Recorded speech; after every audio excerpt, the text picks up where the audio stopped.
The antimatter warhead detonated 300 meters off the USS Constellation's starboard bow, and Captain Sarah Chen had exactly 4 seconds to save her crew.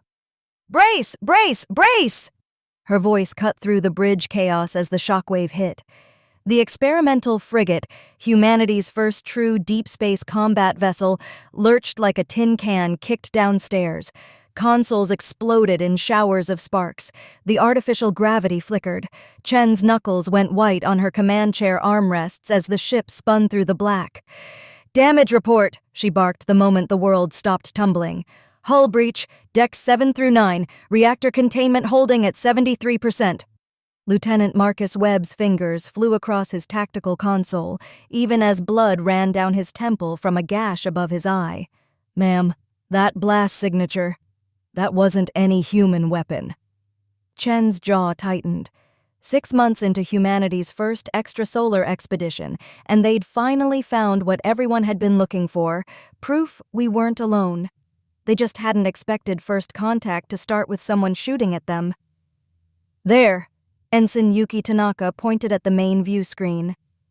"Contact bearing 273 Mark 15, configuration unknown. Ma'am, it's beautiful." Beautiful was one word for it. The alien vessel hung against the stars like a cathedral carved from midnight and Mercury, all flowing curves and impossible geometry that made Chen's eyes hurt if she looked too long. It had to be 3 times the Constellation's mass, its hull covered in patterns that seemed to shift and move in ways that violated every principle of engineering Chen had learned at Annapolis. It was also charging weapons. "Multiple energy buildups across its hull," Webb reported, his voice tight. "Same signature as the first shot, 30 seconds to firing range." Chen's mind raced through options. They were 50 light-years from Earth, carrying the hopes of 8 billion people who'd pooled their resources to reach the stars. The Constellation was tough. Built in the orbital shipyards above Houston, with bleeding-edge tech and more backup systems than should fit in one hull. But they weren't designed for this. Exploration, maybe a little light asteroid mining, not a stand-up fight with aliens who apparently had antimatter weapons. "Evasive pattern Delta," she ordered. "All hands, combat stations. Lieutenant Webb, what's our weapons status?" "Railguns operational. Point defense at 60%. Ma'am, our tactical doctrine assumed fighting other humans. We've got kinetic weapons and missile tubes. If they've got antimatter..."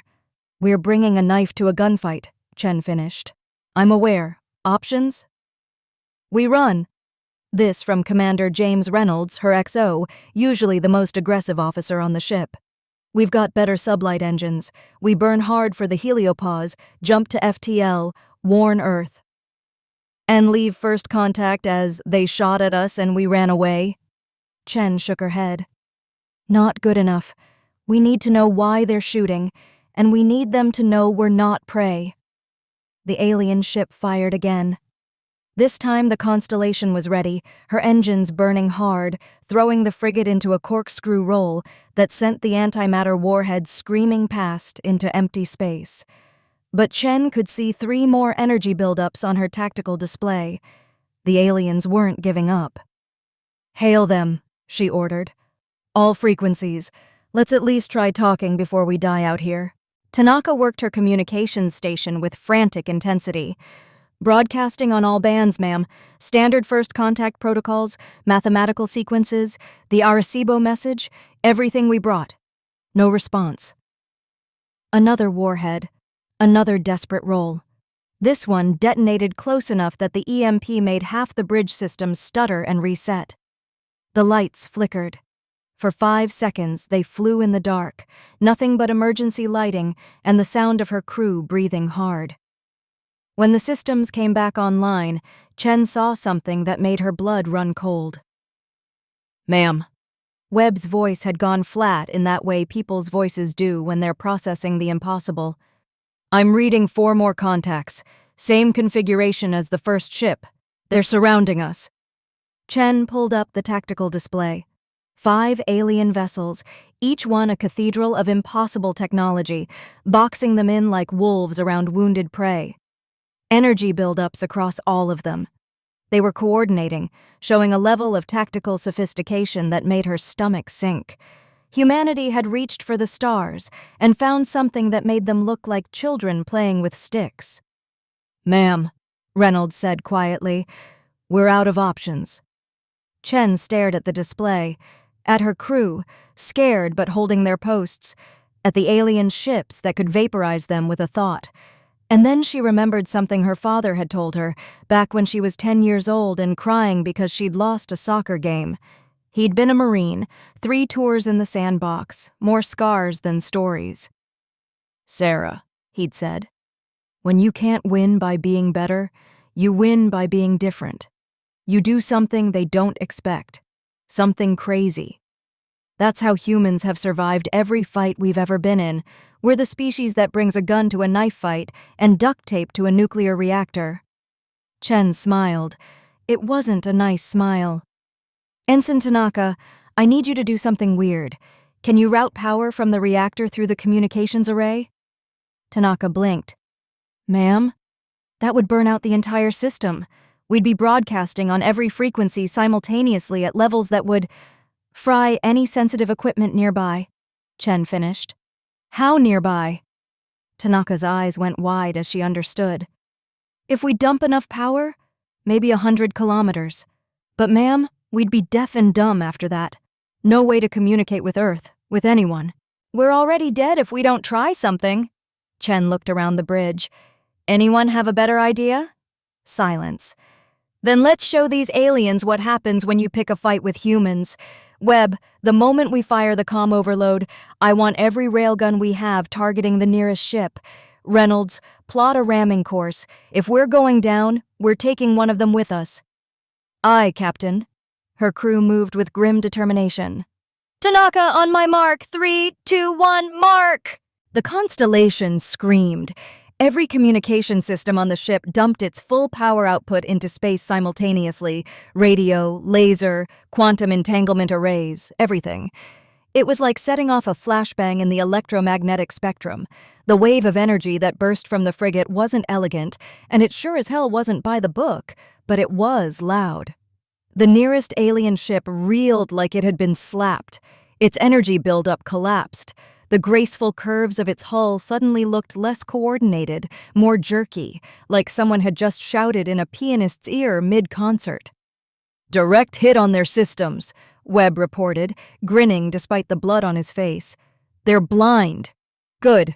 Now let's give them something to feel." Chen pointed at the view screen. "Fire everything." The railguns spoke, not with the thunder of chemical weapons, but with the cold, mathematical certainty of electromagnetically accelerated tungsten. 20 rounds per second, each slug moving at a percentage of light speed, each one carrying enough kinetic energy to crack a small moon. The shells hammered into the alien ship's hull, and to Chen's surprise, they punched through. Whatever miracle material the aliens used for their armor, it wasn't designed to stop kinetic weapons. Maybe they'd moved past such primitive technology. Maybe they thought everyone in the galaxy was as advanced as them. Maybe they'd just forgotten that sometimes the old ways work. Atmosphere vented from the alien vessel in crystal plumes. Chunks of that beautiful, impossible hull spun away into the dark. The ship listed, its movements losing coordination. "They're falling back," Tanaka shouted. "All 5 ships are breaking formation." Chen watched the tactical display with something like disbelief. They'd hurt them. With railguns and desperation and human stubbornness, they'd actually hurt a ship that should have been able to swat them like a fly. "Don't give them time to regroup," she ordered. "Helm, pursuit course. Webb, fire at will. If they want to fight, we'll give them one they won't forget." The Constellation burned after the alien fleet, her railguns hammering out a rhythm of defiance. 2 more ships took damage before they managed to coordinate a response, and by then Chen had already thrown her frigate into another impossible maneuver, a gravity-assist slingshot around a nearby dead moon that increased their velocity beyond anything the alien ships expected. "They're running," Reynolds said, wonder in his voice. "They're actually running from us." And they were. The 5 alien vessels, each one technologically superior, each one bigger and presumably more powerful, were retreating at full burn, their formations broken, their tactics in shambles. Chen allowed herself exactly 3 seconds of satisfaction before the practical part of her brain kicked back in. "Cease fire! Let them go!" She slumped back in her command chair, suddenly aware of every bruise and ache from the battle. "Damage assessment. What's our status?" The news wasn't great. They'd lost communications, the hull breaches were worse than initially reported, and they were down to 40% reactor power. 3 crew dead, 14 injured. The Constellation had survived, but barely. "Can we make it back to Earth?" Chen asked. Reynolds pulled up the navigation data, his face grim. "Not at FTL. The jump drive needs more power than we can generate right now. We'd need to spend 3 weeks in system doing repairs before we could attempt it." "Then that's what we do. Find us a good asteroid to hide behind and start working up a repair schedule. And someone find me a way to—" "Ma'am," Tanaka interrupted, which was so unlike her that Chen immediately gave her full attention. "I'm picking up something on the passive sensors. Ma'am, I think it's a distress call." "From the aliens?" "No, ma'am. Human origin. Standard emergency channel Delta protocol. It's faint, but—" Tanaka's hands flew across her console. "It's coming from the planet we were surveying before the attack, the one we designated Haven 3. Chen pulled up the survey data. Haven 3 was an Earth-sized world in the habitable zone, covered mostly in ocean with a few large continents. They'd been planning to send a probe down before the aliens showed up. But they hadn't detected any human presence there. Couldn't have. The Constellation was the first human ship to travel this far. Could it be a malfunction? Some echo in the sensors? "Negative, ma'am. This is definitely emergency channel Delta. That's encrypted, updated daily, only used by U.S. military vessels." Tanaka looked up, her face pale. "Captain, someone down there is asking for help. Someone from Earth." The bridge went silent as everyone processed the impossibility of that statement. "Play it," Chen ordered. Static filled the bridge, punctuated by bursts of coherent signal. A voice emerged, male, American accent, desperate. "Anyone receiving this transmission? Mayday, mayday, mayday! This is Lieutenant Commander John Riker, USS Prometheus. If anyone can hear this, we are stranded on planetary surface, grid reference Romeo 73 Alpha. Aliens came out of nowhere, ship destroyed. Survivors requesting immediate extraction. Repeating, this is the Prometheus." The message cut off, then looped back to the beginning. Chen felt like the universe had just tilted sideways. The USS Prometheus had been humanity's first deep space exploration vessel, launched 12 years ago. It had vanished without a trace 6 months into its mission. The official story was systems failure, lost with all hands. There'd been a memorial. Chen had attended it. She'd known 3 of the crew. "How is this possible?" Reynolds breathed. "I don't know." Chen's mind was already racing ahead, calculating probabilities, weighing options. They were damaged, low on power, with no communications and 5 hostile alien ships somewhere in the system. The smart move was to hide, repair, and run for home. But there were humans down there, possibly survivors from a ship everyone thought was lost. Americans, her people, calling for help. There wasn't really a choice. "Helm, plot a course for Haven 3, those coordinates. Best speed we can manage. Webb, I want every sensor we have scanning for those alien ships. If they come back, I want to know about it." Chen stood, ignoring the pain in her ribs. "And someone get me a damage control team. We're going to need this ship in fighting shape." "Aye, Captain." The bridge crew moved with renewed purpose. Reynolds stepped close, lowering his voice. "Sarah, this could be a trap." "Could be," Chen agreed. "Probably is. But if there's even a chance those are real survivors, then we go get them." Reynolds nodded. "Just like we would for anyone else." "Exactly." Chen looked out at the stars, at the planet growing larger on the view screen, at the vast unknown that humanity had spent millennia dreaming about. "Besides, I want to know what really happened to the Prometheus, don't you?" The Constellation hit Haven 3's atmosphere like a brick thrown into a pond, loud, messy, and not particularly elegant. With half their maneuvering thrusters offline and the hull breaches barely patched, the approach was more controlled crash than landing. Chen gripped her command chair as the ship shuddered through atmospheric turbulence.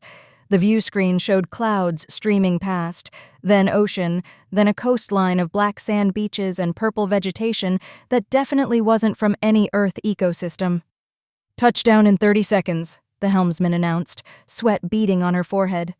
"Landing site is 2 clicks from the distress beacon coordinates. It's the best I can do with what we've got." "Make it work, Ensign." The ship dropped through the final 1,000 meters, repulsors screaming as they fought to slow their descent. The landing was hard enough to crack teeth, 3 solid impacts that sent everything not strapped down flying. But they were down, alive, on an alien world. "Atmosphere is breathable," Tanaka reported. "Slightly higher oxygen content than Earth, lower nitrogen. We could work outside without suits, but I'd recommend respirators for extended periods." Chen was already on her feet. "Reynolds, you have the bridge. Get those repairs started. Priority is the FTL drive and communications. I'm taking a team down to find our missing crew." She tapped her comm. "Lieutenant Webb, Chief Ramirez, Corporal Jackson, meet me at the armory, full combat load." 10 minutes later, Chen stood at the airlock, checking her M27 assault rifle for the 3rd time. Old habits from her Marine days: always check your weapon, always have a plan, always come home. Beside her, Webb was doing the same with his rifle, while Chief Ramirez, the ship's senior NCO and a man who'd seen action in 3 different wars before volunteering for space duty, calmly loaded armor-piercing rounds into a drum magazine. Corporal Melissa Jackson, their combat medic, adjusted her tactical rig. "Ma'am, permission to speak freely?" "Granted." "This is crazy, right? We're about to walk into a jungle on an alien planet to find people who've been dead for 12 years, while hostile aliens are probably looking for us. Just want to confirm I'm not the only one thinking it." Chen smiled tightly. "No, you're not. But we're Marines, Jackson. Crazy is part of the job description." "Hoo-ah, ma'am." The airlock cycled open with a hiss of equalizing pressure. Haven 3's air rushed in, warm, humid, carrying scents Chen couldn't identify, something like cinnamon mixed with ozone. Not unpleasant, just alien. They stepped out onto foreign soil. The landscape was beautiful in a way that made Chen's hindbrain scream that something was wrong. The plants were too purple, the sky too violet, the trees too tall and their branches bent at angles that didn't match Earth geometry. Everything was familiar enough to be recognizable, but different enough to trigger primal unease. "Creepy," Webb muttered, his rifle sweeping the tree line. "Stay focused." Chen checked her tactical display, a ruggedized tablet linked to her helmet's HUD. The distress beacon showed as a pulsing red dot 2 kilometers northeast. "Chief, take point. Standard patrol formation. Eyes open." They moved through the alien jungle in textbook formation, weapons ready, every sense alert. Ramirez led with the confidence of a man who'd patrolled jungles in 6 countries and wasn't impressed by a 7th just because it happened to be on another planet. Chen followed at center, with Webb and Jackson covering the rear. The sounds of Haven 3 were wrong too. No birds, at least nothing that sounded like birds. Instead, a constant background hum like electrical transformers, punctuated by clicking that might have been insects or something else entirely. Things moved in the undergrowth, never quite visible, always just at the edge of perception. "Contact! 2 o'clock!" Ramirez dropped to one knee, rifle aimed. Chen saw it. Something about the size of a dog, covered in chitinous plates, too many legs, moving through the purple ferns. It froze when Ramirez called out, multiple eyes focusing on them with alien intelligence. For 5 heartbeats, human and alien stared at each other. Then the creature made a sound like grinding metal and bounded away into the jungle. "Local fauna," Chen said, forcing her heart rate back down. "Not immediately hostile. Keep moving." They continued through the alien forest, and with each step, Chen felt the weight of impossibility growing heavier. 12 years. How had Prometheus crew survived 12 years on an alien world? What had they been eating? Where had they been living? And why hadn't the aliens found them? The distress beacon grew stronger as they approached the coordinates. The jungle started to thin, trees giving way to a clearing that looked artificial. Burned areas, chopped vegetation, signs of human engineering applied to alien materials. And there, at the center of the clearing, was something that made Chen stop in her tracks. It was a fortress. A ramshackle, cobbled together, absolutely human fortress built from scavenged materials and sheer stubborn refusal to die. Chen could see hull plating from the Prometheus, cargo containers converted to bunkers, alien trees cut and shaped into palisade walls. Solar panels, human design, jury-rigged with what looked like alien technology. A water collection system using earth tarps and alien crystalline structures. Antenna arrays pointing at the sky. It was ugly, improvised, and completely against any reasonable engineering standards. It was the most beautiful thing Chen had ever seen. "Hello, the fort!" she called out, using the old American frontier greeting. "USS Constellation, we're here to help." For a moment, nothing. Then, a section of the wall moved, a camouflaged door opening, and people emerged. They looked like they'd been through hell. Sunburned skin, patched uniforms that were more patches than uniform, weapons that had been maintained with obsessive care despite everything else falling apart. But they moved with discipline, covering each other's approach with weapons that looked like someone had mated M16s with alien energy weapons. Leading them was a man in his 50s, tall and lean, gray hair tied back in a ponytail, wearing the ragged remains of a Navy uniform with Lieutenant Commander's bars still visible on the collar. His eyes were hard in a way that came from years of survival, but they widened with something like hope when he saw Chen's team. "I'll be damned," he said, voice rough from disuse or emotion or both. "You're actually real. American military?" "Captain Sarah Chen, USS Constellation." Chen lowered her rifle, approaching slowly. "You're Commander Riker?" "Was. Still am, I guess, if anyone's still keeping track of ranks." Riker looked at her team, at their modern gear, their clean uniforms. "How long has it been since we were lost?" 12 years, sir." Riker closed his eyes, exhaling slowly. 12 years. Jesus, we thought maybe 10. We lost track of Earth months pretty quickly." He opened his eyes, refocusing. "How many ships does humanity have out here now? Is this a rescue fleet?" "Sir, the Constellation is the only human ship in this sector. We're the second deep space exploration mission. First one was..." Chen paused, unsure how to say it. "Us," Riker finished. "We were the first, and we walked right into a trap." He gestured at his fortress, at his survivors. "Come inside. You need to see what we found, and you need to understand what you're really up against." Inside the fortress, Chen felt like she'd stepped into a time capsule from a war she'd never heard of. The interior was organized chaos, living spaces carved from cargo containers, armories improvised from storage lockers, a command center built around salvaged terminals displaying data in formats she didn't recognize. But it was the survivors themselves that hit her hardest. 19 people, down from the Prometheus's original crew of 53. They ranged from late 30s to mid-60s, all with that lean, hard-worn look of soldiers who'd been fighting too long. They watched Chen's team with expressions mixing hope and skepticism, like people who'd learned not to trust good news. Riker led them to the command center, a circular room dominated by a central holographic display that definitely wasn't standard human technology. Jury-rigged cables connected it to human computers, creating a hybrid system that made Chen's inner engineer cringe and admire simultaneously. "First things first," Riker said, pulling up a star chart. "The aliens you encountered, we call them the hierarchy. That's not what they call themselves, but it's close enough. They've got a name in their language that translates roughly to those who arrange proper order. You learned their language? Webb asked, astonished. Had 12 years and nothing better to do. Riker's smile was bitter. Plus motivation.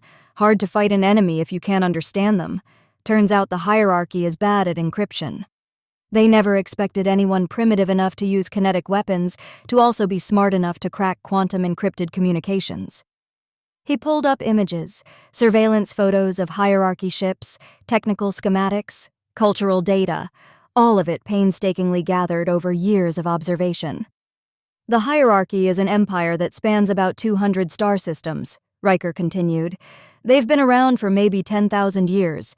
Hard to tell exactly, their historical records are spotty. What's important is their philosophy. They believe the galaxy should be organized according to proper technological hierarchies.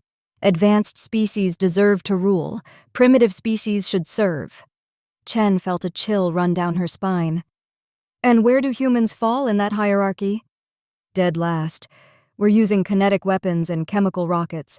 To them, we're barely above animals. The Prometheus... Riker's voice caught.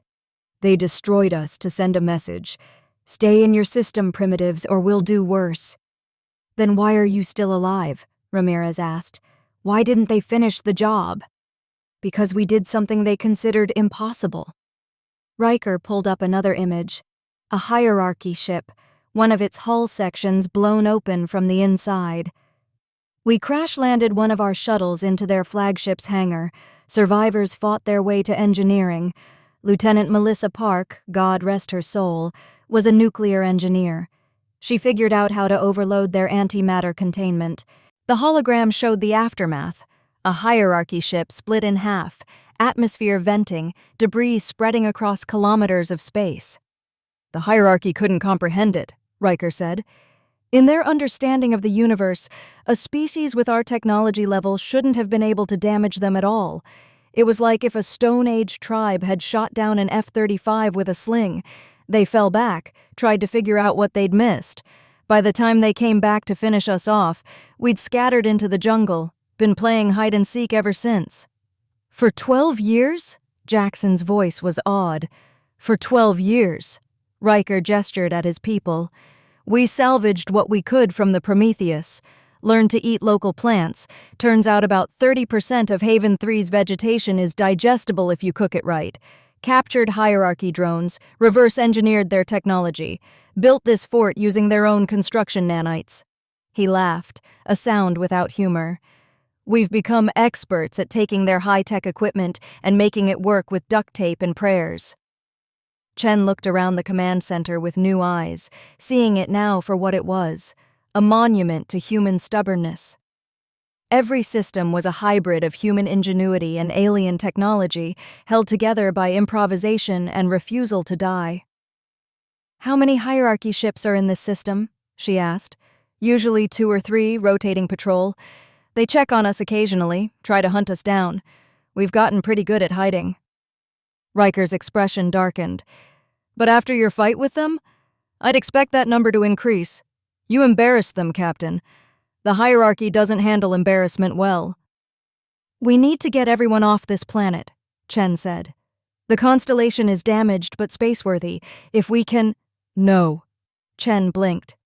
Sir? Captain, with all due respect, running is exactly what the hierarchy wants. They want us scared, scattered, hiding in our system like good little primitives. Riker leaned forward, intensity blazing in his eyes. We've spent 12 years learning everything we can about them, their tactics, their technology, their blind spots. And you know what we found? They're not invincible. They're just overconfident. He pulled up tactical data, analysis of hierarchy ship movements, weapons capabilities, response patterns. They rely on technological superiority, Riker explained. Their entire combat doctrine assumes they'll always have better sensors, better weapons, better shields. They don't train for knife fights because they assume they'll win before it gets to that point. But you proved today that kinetic weapons work. We proved 12 years ago that boarding actions work. The hierarchy can be beaten. You just have to be willing to fight dirty. You want to attack them? Chen said slowly. I want to send a message back to Earth, Riker corrected. A message that says we found hostile aliens and we kicked their asses. I want every human who looks up at the stars to know that we're not prey, that we're the species that fights back. He gestured at his survivors. These people have been through hell. They deserve to go home as heroes, not refugees. Chen looked at her team. Webb was nodding slowly, tactical calculations already running behind his eyes. Ramirez had the expression of a man hearing a good plan. Even Jackson, their medic, looked more excited than scared. Riker smiled, a predator's smile that Chen recognized from her own mirror. The hierarchy has a listening post on Haven 3's southern continent. It's how they coordinate their patrols, communicate with their central command. It's also lightly defended because they can't imagine anyone being stupid enough to attack it. He pulled up the facility's schematics. We hit that station, we take out their communications, we strand their patrol ships in system without backup. Then we capture one of those ships and use it to get everyone home. That's insane, Webb said. Yup. We're completely outgunned. Yep. Our ship is barely functional, we've got limited ammunition, no reinforcements, and we're attempting a military operation against a technologically superior force on a planet we don't understand. Now you're getting it, Riker said cheerfully. This is what humans do, Lieutenant. We look at impossible odds and say, hold my beer. Chen thought about it for exactly 10 seconds, weighing probabilities, calculating risks, measuring the smart choice against the right choice. Then she extended her hand to Riker. Let's go steal an alien spaceship. They spent the next 18 hours planning an operation that would have gotten them all court-martialed if anyone back on Earth knew about it. The problem wasn't the ambition. Humans had been attempting insane military operations since some cave dweller decided to throw rocks at a mammoth. The problem was the sheer number of things that could go wrong. Chen spread a holographic map of the hierarchy listening post across the command center's main table. The structure was built into the side of a mountain on Haven 3's southern continent, a graceful tower of alien architecture that probably looked beautiful in person and absolutely terrifying to anyone planning to assault it. 4 layers of defense, Riker explained, highlighting sections of the map. Outer perimeter has automated turrets, energy weapons, highly accurate, 360 coverage. Second layer is a shield generator that can withstand sustained bombardment. Third layer is the facility itself, reinforced walls, internal bulkheads, designed to contain any breaches. Fourth layer is the garrison. How many hierarchy soldiers? Chen asked. Best estimate? 30 to 40. They rotate crews every few months. Riker pulled up images of hierarchy troops, tall, multi-jointed, with armor that seemed to flow like liquid metal. They're not warriors in the traditional sense. The hierarchy hasn't fought a real war in centuries. These are more like security guards who happen to have plasma weapons. Webb studied the defenses, his tactical training evident. This is designed to repel a frontal assault. Probably assumes any attackers will have similar tech levels. Energy weapons, shields, standard hierarchy tactics. Right, Riker said, which is why we're not doing any of that. He changed the display, showing a network of caves and underground tunnels beneath the mountain. Haven 3 has extensive cave systems. We've mapped most of them over the years. There's a tunnel that comes up about 200 meters from the facility's main structure. The hierarchy knows about it, but they discounted it. Too narrow for their construction vehicles, too small for any standard assault force. But perfect for humans, Chen said, seeing the plan take shape. Exactly. We go in through the caves, come up behind their defenses. Small team, fast and quiet. While they're focused on whatever diversion we create at the front, we breach from below. And the ships in orbit?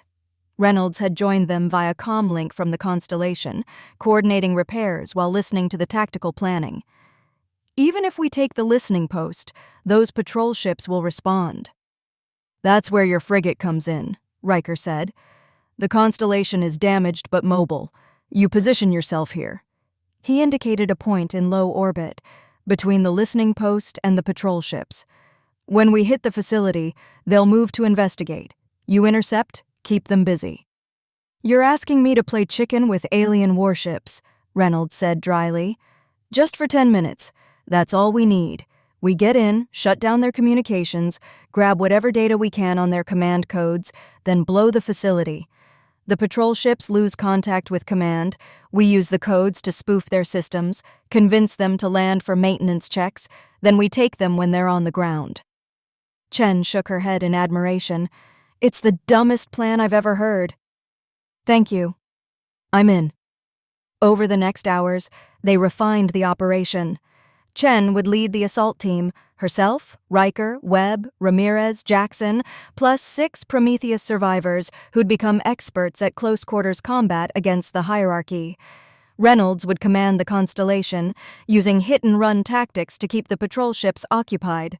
The remaining Prometheus survivors would secure the landing zone and prepare for extraction.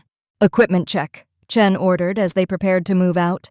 The assault team assembled in the fortress's armory, each member checking their gear with the ritual care of soldiers before combat.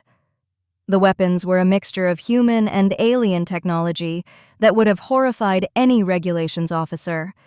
M27 assault rifles modified with hierarchy energy cells, grenade launchers loaded with captured plasma charges, combat knives welded to alien metal alloys. Chief Ramirez held up a device that looked like someone had welded a cell phone to a grenade. That's a present from Commander Riker, Chen said. He calls it an EMP bomb. It's basically a human capacitor bank hooked to hierarchy power cells, set to overload on command. We'll find out. They moved out at dusk, under Haven 3's violet sky. The journey to the southern continent took 6 hours, traveling in a vehicle that was part human ATV, part hierarchy hoversled, entirely uncomfortable. Chen sat in the back, watching the alien landscape slide past, thinking about the impossibility of what they were attempting. By every reasonable metric, they should fail. They were outnumbered, outgunned, operating in an environment they didn't understand against an enemy that had mastered space warfare when humans were still figuring out agriculture. The smart thing would be to repair the Constellation, run for Earth, warn everyone about the hierarchy. But Chen hadn't joined the Navy to do the smart thing. She'd joined because somewhere deep in her DNA, encoded by millions of years of evolution and thousands of years of human history, was the understanding that sometimes you don't run from the impossible. Sometimes you punch it in the face and see what happens. They reached the cave entrance at 0200 hours local time, a crack in the mountainside hidden by purple vegetation and darkness. Riker led the way, moving through the tunnels with the confidence of someone who'd mapped every meter. Stay close, he whispered. Some of these passages are tight. They descended into the planet, following passages carved by water or lava or some alien geological process. Chen's helmet light revealed stone that glittered with crystal formations, walls that seemed almost organic in their curves. The air was cold and damp, carrying chemical smells her brain couldn't quite process. After an hour of climbing and crawling, Riker held up a fist, the universal military signal for stop. Ahead, Chen could see the passage opening into a larger cavern, and above that cavern, barely visible through a crack in the stone, she could see artificial light. We're directly beneath the facility, Riker whispered. That opening leads to their lower maintenance level. Chen signaled her team into position. Webb and Ramirez moved to the opening, examining it with tactical eyes. Jackson readied her medical supplies. The Prometheus survivors, men and women who'd survived 12 years of hell and come out harder, checked their weapons one last time. Chen whispered into her comm. Static, then. Affirmative. Constellation is holding station. Patrol ships are making their rounds. Haven't noticed us yet. Copy. Chen looked at her team. Remember, fast and quiet until we can't be quiet anymore. Once we're detected, we head straight for the communications center. Riker has the charges. Webb, you're on point. Ramirez, rear guard. Everyone else, stay tight. Just one, ma'am, said a Prometheus survivor, a woman named Torres, who Riker had said was the best shot in the group. When this is over, can we please do something less stressful? Chen smiled. Chen took a breath, letting the adrenaline flow, feeling her senses sharpen the way they always did before combat. 12 years the Prometheus crew had waited for rescue. 12 years of survival and hope and refusing to give up. She wasn't about to let them down now. They came through the floor like demons out of hell, fast and silent, and absolutely not where the hierarchy expected threats to come from. The maintenance level was exactly as Riker described: automated, dimly lit, filled with the humming of alien machinery.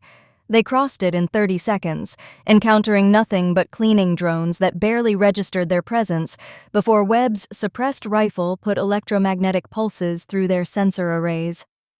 "Stairwell, north side," Riker whispered, leading them through a maze of corridors that twisted in ways human architecture wouldn't. The hierarchy built for function over aesthetics, but their idea of function was weird. Doors that iris opened, walls that curved at non-Euclidean angles, lighting that seemed to come from everywhere and nowhere. They climbed 3 levels before encountering their first real obstacle, a security checkpoint with 2 hierarchy guards. The aliens were tall, maybe 7 feet, with elongated limbs and faces that were almost humanoid except for the extra eyes and the way their mouths split horizontally and vertically. They wore armor that shimmered like oil on water, and they carried weapons that hummed with barely restrained energy. They were also completely unprepared for a human breaching charge. The shaped explosive blew the checkpoint door off its hinges with a crack that echoed through the facility. Before the guards could react, Ramirez was through the smoke, his rifle hammering out 3-round bursts that punched through their armor like it was tissue paper.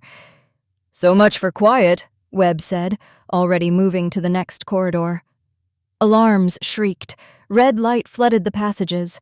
Chen heard voices, hierarchy troops shouting in their clicking musical language, boots thundering on alien floors.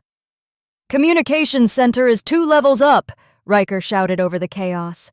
"Through the central atrium." They ran, no longer bothering with stealth. Chen laid down covering fire as they sprinted through corridors, her rifle barking death at every hierarchy soldier who showed themselves.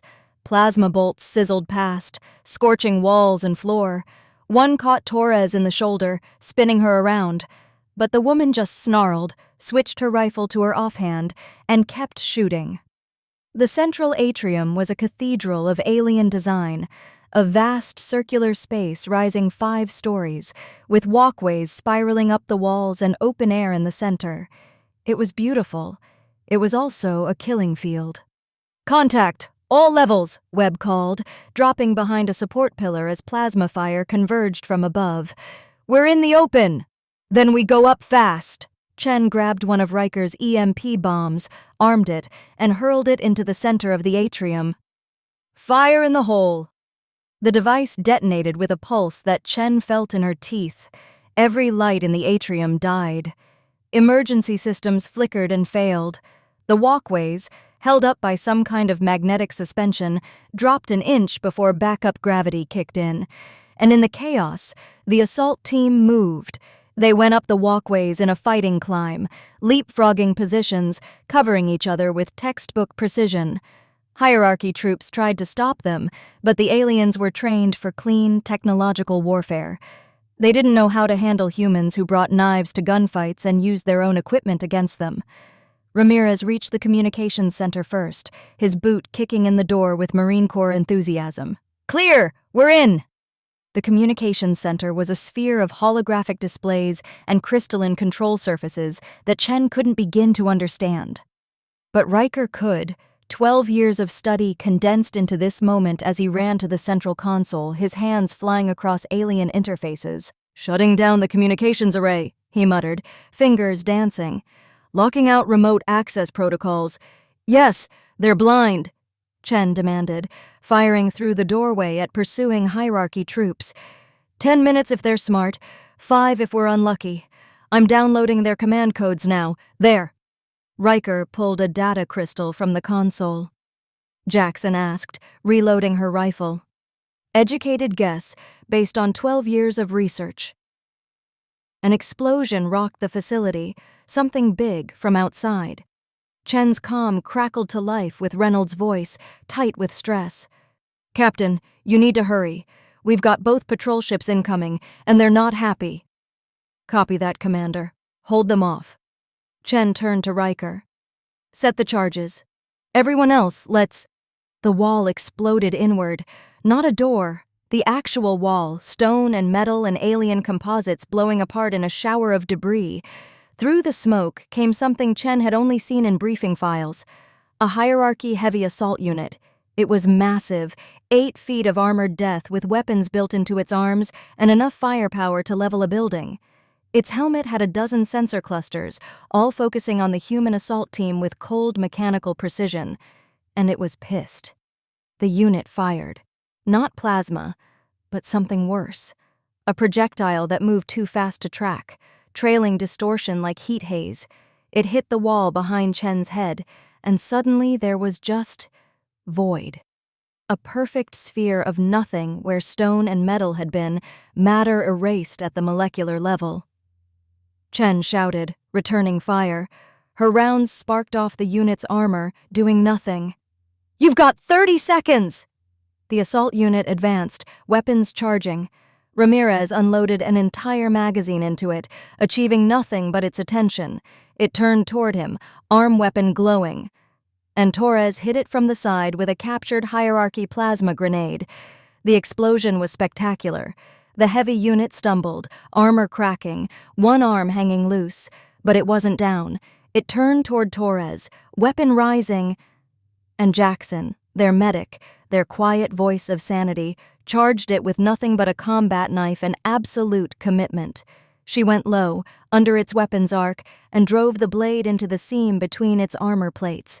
The knife, human steel enhanced with alien alloys, punched through, found something vital. The unit shuddered, sparked, collapsed. Jackson stood over it, breathing hard. Riker announced, 30-second fuse.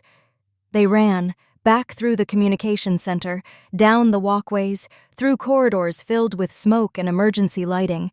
Behind them, hierarchy troops gave chase, but half-hearted now. They'd realized something was wrong, that their communications were down, that retreat was smarter than fighting. Chen's team hit the cave entrance at a dead sprint, diving through as plasma fire scorched the air above them.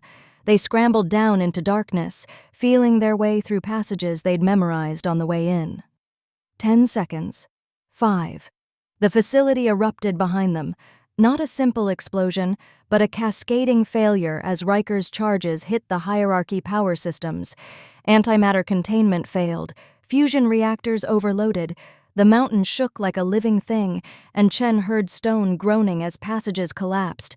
She shouted. They raced through the tunnels, rock falling around them, dust choking the air. Chen felt the mountain dying above them, felt the weight of alien engineering and human sabotage tearing itself apart. And then they were through, bursting out of the cave entrance into Haven 3's night, alive and victorious and completely insane. Riker leaned against the cave wall, breathing hard, grinning like a maniac. Chen couldn't argue with that. The hierarchy patrol ships hung in Haven 3's orbit like angry gods, their weapons charged and looking for something to kill. The Constellation danced between them, bleeding atmosphere from a dozen hull breaches, her shields flickering under sustained bombardment. "Captain, they're trying to bracket us!" Reynolds' voice crackled over the comm. "I can dodge one ship, but both of them are getting smart. They're coordinating." "Hold position for 60 more seconds," Chen ordered, watching her tactical display as the assault team's transport vehicle screamed toward the designated landing zone. "We're almost in position." "Copy. 30 seconds is about all we've got anyway. Shields at 15%. Chen switched channels. "Riker, tell me you can make this work." "Theoretically, yes."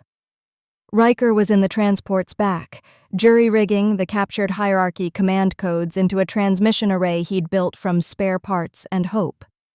"The codes say, 'Come down for maintenance.'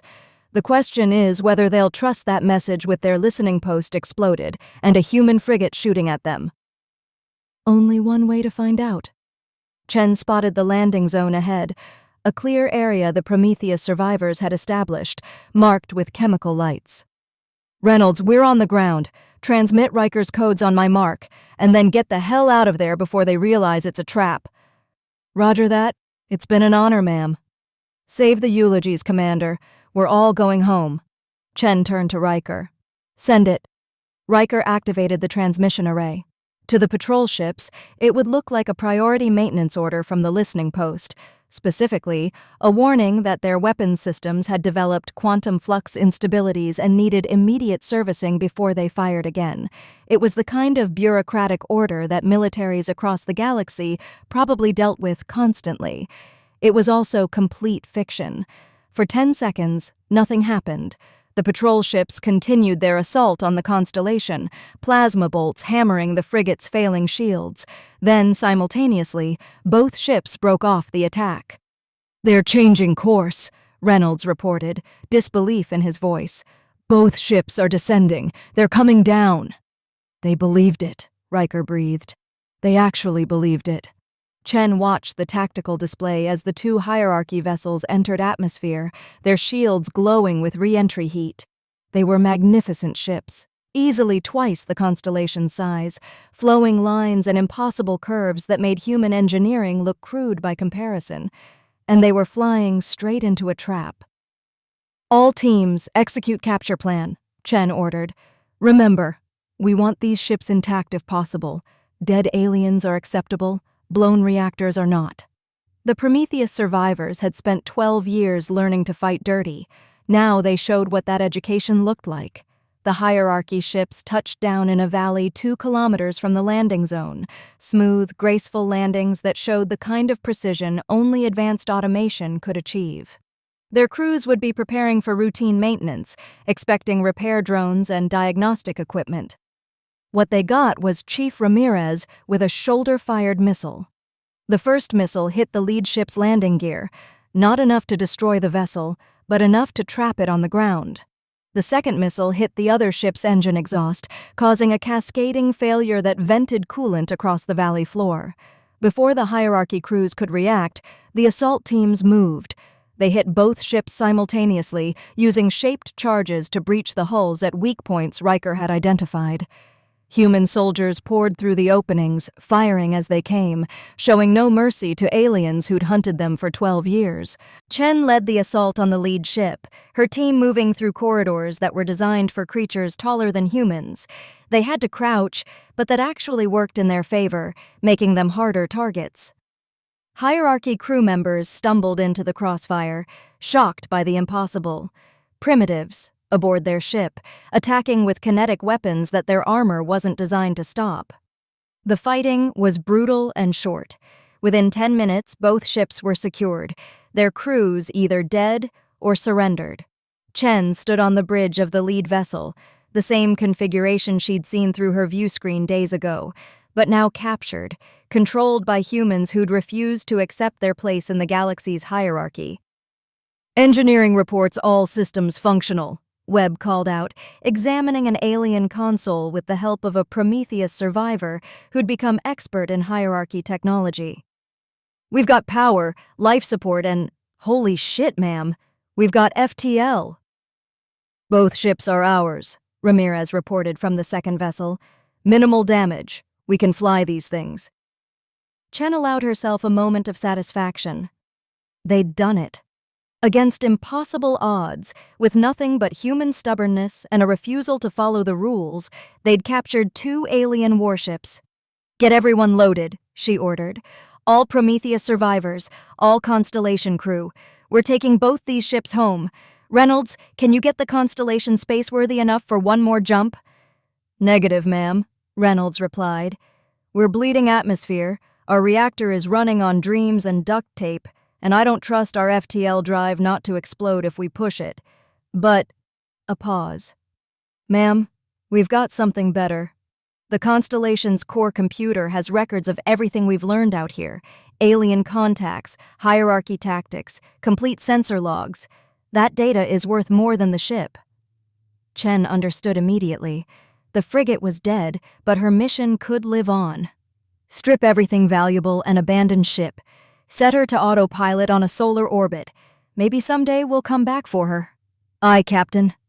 Over the next 3 hours, they executed the fastest salvage operation in human history. The Constellation's crew transferred to the captured hierarchy ships, bringing every piece of equipment, every data core, every bit of human technology that could be moved.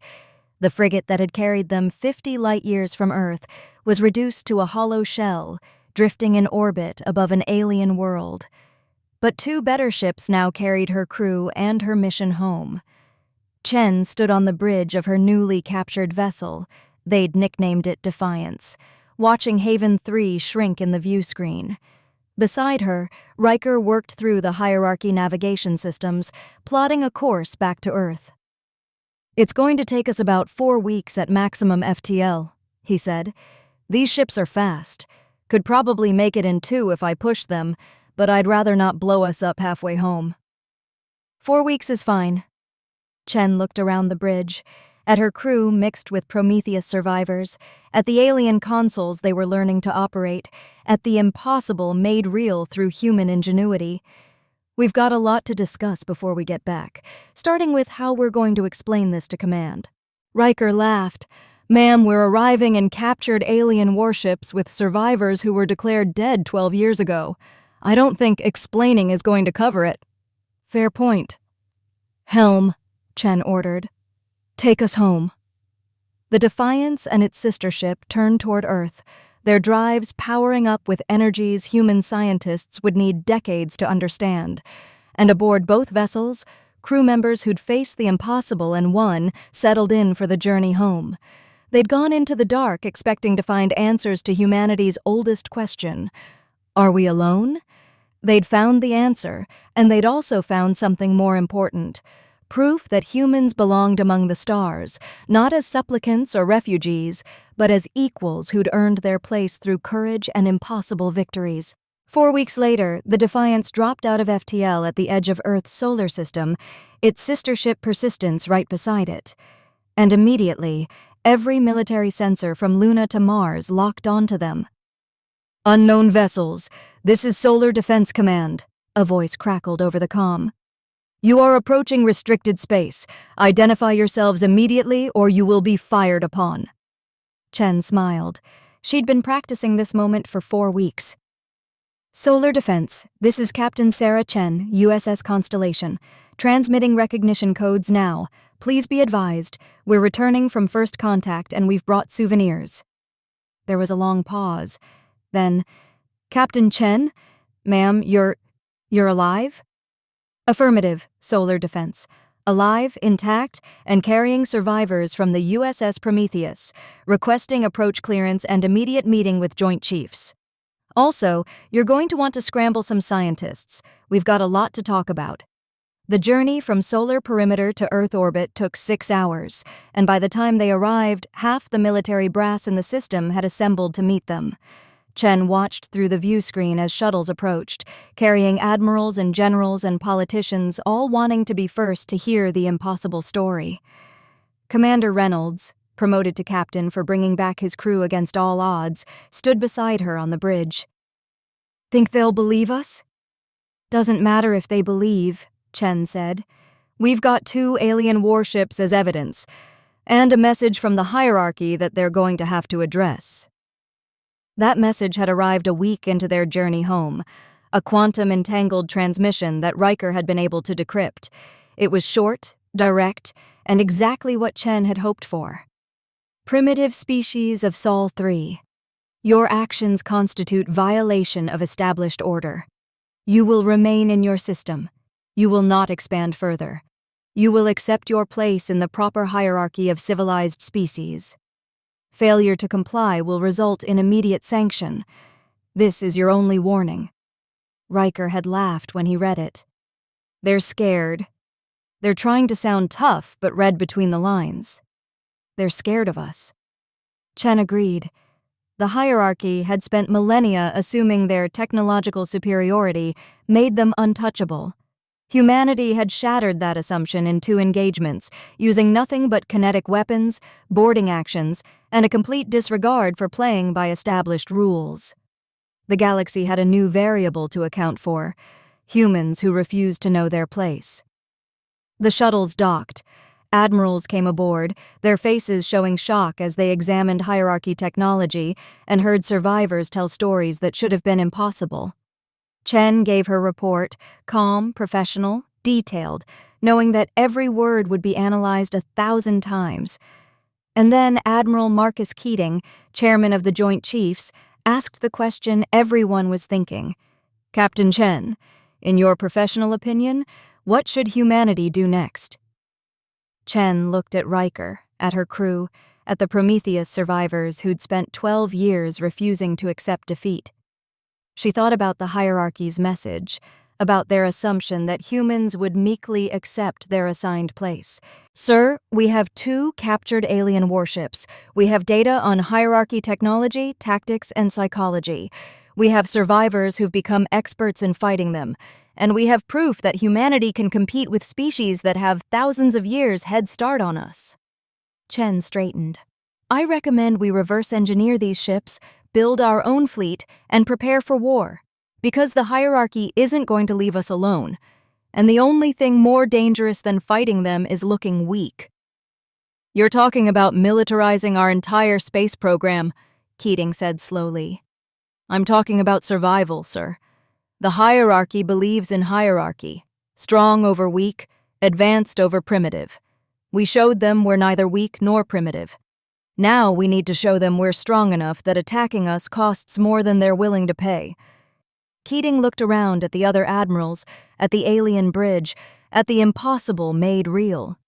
And you think we can win? Chen smiled, the same predator's smile that had seen her through 2 impossible battles. Sir, we're humans. We're the species that looked at powered flight and said, hold my beer. We split the atom, walked on the moon, and built computers that fit in our pockets. The hierarchy thinks they can keep us contained? She gestured at the view screen, at Earth hanging in the void, at the solar system that had birthed a species too stubborn to accept limitations.